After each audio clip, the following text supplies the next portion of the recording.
125화 영호님 리뷰 가보도록 하겠습니다.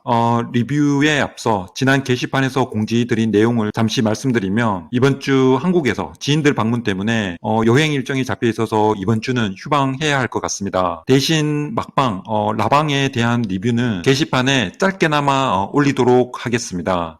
그럼 영호님 리뷰 가겠습니다. 이번 방송에서 현숙님이 슈퍼데이트권을 영호님에게 쓰면서 현숙님과 데이트를 나가게 됐었죠. 결과적으로 보면 현숙님이 상철님에 대한 마음이 크다라고 다시 한번 더 이야기를 해주면서 영호님과의 커플 가능성이 많이 줄어들었죠. 그 영호님에 대해서 잠시 이야기를 해보면 일단 확실한 건 연애 경험과 스킬이 많이 부족해 보이는 건 사실입니다. 연애 초짜들이 겪게 되는 공통점 중 하나가 바로 내 마음을 표현하는데 급급하다 보니 상대방의 반응을 눈치채거나 상대방의 생각을 읽으려고 하는 내 마음속 여유가 없다라는 겁니다. 현재까지 17기에서 방송 내내 영우님이 보여준 연애 방식들을 보면 일단은 순수해 보이는 건 사실이죠. 좀 센스가 없고 둔해 보이긴 하나 순수해 보입니다. 혼자 방에서 현숙님에게 전달하고 싶은 말들을 폰으로 적어보고 또 그 내용을 편지지에 옮겨 적는 모습들과 다른 사람들은 공용 거실에서 놀고 있는데 혼자 방에서 이런저런 고민을 하면서 끙끙대는 모습들, 예전 제가 첫사랑을 했을 때 그때가 갑자기 생각나더라고요. 20살이었던 그 시절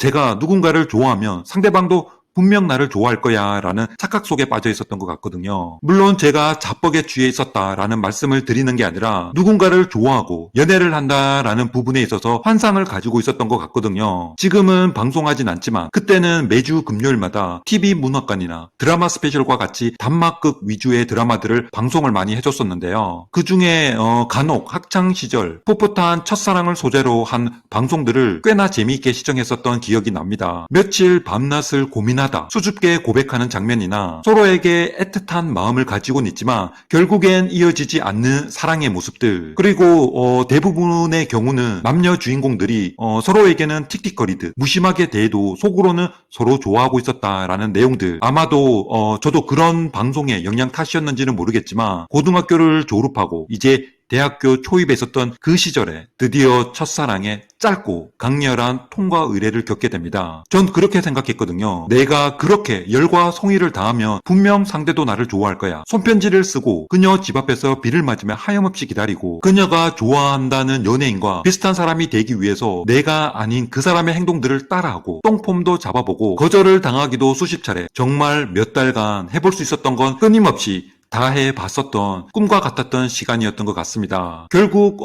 결과가 어땠냐고요? 당연히 첫사랑은 안 된다라는 공식처럼 그녀의 마음을 돌리진 못했는데요. 하지만 그때만큼 순수하고 열정적이었던 감정이 많은 시간이 흐른 지금은 꽤 낯설어 보입니다. 그녀를 향한 일방적인 감정, 올곧은 직진, 단순 자존심과 결부시킬 수 없는 강력한 감정의 소용돌이가 가슴속 내면에서부터 확 올라오는데 그 어떤 사랑의 공식과 이론으로는 설명하기 힘든 것 같습니다. 17기 용호님을 보고 있으면 그때 제 모습이 문득 떠오르는 것 같아서 한편으로는 짠하기도 하면서 한편으로는 답답해 보이기도 하는데요. 이번 현숙님과 데이트, 용호님에게는 말 그대로 다시 찾아올지 장담하기 힘든 중요한 데이트죠. 그것도 본인이 현숙님을 설득한 끝에 얻어낸 값진 결과물이었기 때문에 그 데이트에 임하는 각오가 남달랐을 것 같다는 생각이 들거든요. 다음은 이제 여자들의 선택이 이어질 텐데 그때 현숙님이 본인을 선택해 줄 거라는 확신이 없는 상태잖아요. 그렇기 때문에 용우님 입장에서는 이번 데이트에 사활을 걸어야 한다는 겁니다. 그런데요, 그 방법이 너무 아쉬웠죠. 어린 시절 저의 모습을 보는 것처럼 용우님의 데이트 방식이 너무 성급하고 일방적이었다. 현재 중요한 건 현숙님과 본인 사이에 자연스러운 감정의 거리를 좁혀나가야 하는데 이럴 때 가장 좋은 스킬이 바로 유머와 함께 상대가 정신 못 차릴 정도로 상철님과 나를 비교할 틈조차도 주지 않는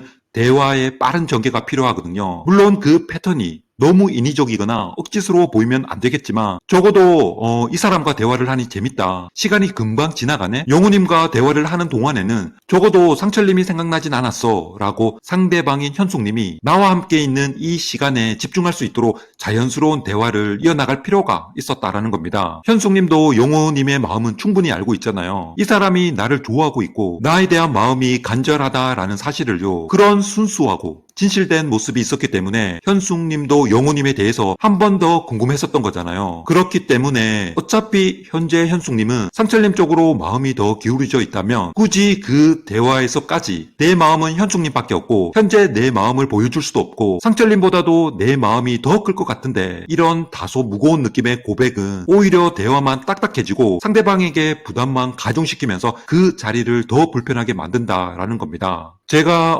그랬었거든요. 그 방법을 몰랐었던 것뿐이지 결코 그 사람에게로 향하는 내 마음이 작지 않았다는 거죠. 그래서 시종일관 그녀에게 쓴 편지 내용. 그때는 삐삐라는 게 있던 시절이었거든요. 요즘 분들에게 삐삐가 뭐냐라고 하면 생소하실 텐데 핸드폰이 없던 시절이었습니다. 그래서 공중전화기를 붙잡고 몇 시간 동안 대화를 해도 항상 하는 말이 그겁니다. 내가 널 얼마나 좋아하고 내 마음이 어떻고 이 세상에서 내가 가장 뭐 그런 거 있잖아요. 지금은 오글거려서 말하기도 민망하네요. 내 마음의 간절함이 상대에게 닿길 그러면 우리는 이루어진다라는 아주 일방적인 사고를 했었던 시절이었으니까요. 분명 TV에 나온 단막극 드라마 같은 데서 그렇게 하면 다 이루어졌었거든요. 그런데요. 현실은 내 환상과는 달랐다라는 거죠. 내가 그런 고백을 하면 할수록 상대방은 더 부담스러웠고 아마도 나중에는 지겨웠을 것 같다라는 생각도 듭니다. 그만큼 현재 내 감정이 앞서다 보니 상대방의 마음을 읽을 여유가 없었던 거죠. 일단 내 거를 다 쏟아내야 하니까요. 그래야 스스로 후회 없다고 생각을 하게 되니까요. 근데 문제는요. 이런 감정이 쉽게 포기가 안 된다라는 게 그게 문제입니다. 상대가 분명 나에게 거절의 확답을 줬는데도 불구하고 내 감정은 포기가 안 된다라는 겁니다. 영식님을 잠시 보면요. 영식님도 그런 겁니다. 영식님이 순자님에게 한결같은 마음을 보여줄 수 있었던 이유도 속된 말로 순자님이 중간중간 한 번씩 뽕을 놔줬었기 때문에 그런 거죠. 만약 순자님이 일찌감치 영식님은 나의 보험이다 라는 느낌을 눈치채게 했었더라면 영식님은 아마도 중간에 순자님을 포기했겠지요. 영식님이 한 사람을 한결같이 좋아하는 하지만 또 아니다 싶을 땐 과감하게 돌아서잖아요. 그리고 영숙님 볼까요? 영숙님도 그런 겁니다. 무작정 영수님만 바라볼 수가 없는 상황이잖아요. 솔로나라 입소 후 처음부터 한결같이 영수님만 보고 달려왔는데 변하지 않는 영수님의 영혼 없는 말투와 옥수님에게로 향하는 마음을 이제는 알고 있기 때문에 사실 더 이상 계속 좋아하기에도 그 동력을 상실할 수밖에 없는 상황인 겁니다. 영숙님은 지금까지 본인의 원픽을 위해서 최선을 다해온 것만으로도 충분히 후회 없는 시간을 보냈다라고 응원과 격려를 보낼 수 있을 것 같습니다. 자, 그럼 돌아와서 이제 영호님이 과연 현숙님이 쉽게 포기가 될까라는 포인트에서 쉽지만은 않을 수 있다라고 봅니다. 현숙님과의 대화에서도 보면 설령 여기서 커플이 안 된다 하더라도 밖에서도 인연을 이어나갈 수 있고 또 커플 유무와 상관없이 본인은 최종 선택을 한다라고 했었기 때문에 여기서 포기하지는 않을 것으로 보이는데요. 물론 현숙님이 그만큼 매력이 많은 분이라는 것도 맞지만 현숙님을 향한 마음과는 별개로 영호님의 성향과 연애 경험 부족에서 오는 문제도 분명히 있다고 봅니다. 그렇다고 영호님이 상대방에 대한 이해와 공감 능력이 부족한 분은 더더욱 아닐 거라고 보거든요. 단지 솔로나라 안에서 나의 경쟁자인 상철이라는 존재에 대한 심적인 압박감 그리고 연애 경험 부족에서 오는 성급한 마음의 표현 그러면서 상대의 입장이나 마음을 헤아릴 심적인 여유가 없다라는 사실 또 재치와 위트, 순발력보다는 차분하고 안정적인 성품에서 비롯된 노잼 캐릭터 그리고 마지막으로 어떤 한 곳에 꽂히게 되면 주변 상황을 폭넓게 인지하는 능력이 부족한 쉽게 말해 눈치가 없는 캐릭터다 그렇게 봅니다. 현숙님이 대화에 집중하지 못하고 살짝 지겨워하고 있는데도 불구하고 스스로 인지하지 못하고 매미 울음소리에 꽂혀서는 그것만 찾아보는데 남자들의 센스와 눈치를 중요하게 생각하는 여성분들 입장에서 보면 답답할 수도 있겠죠. 아마도 이번 방송을 보면서 영호님도 나름 느끼는 부분이 많지 않을까 합니다. 방송에서 영호님을 보는데 예전 제 생각도 나고 안타까운 마음도 들어서 오늘은 영호님 리뷰로 이런저런 썰을 한번 풀어봅니다. 자, 오늘 영상은 여기서 마무리하고요. 다음 영상은 여행 다녀온 후 찾아뵙도록 하겠습니다. 감사합니다.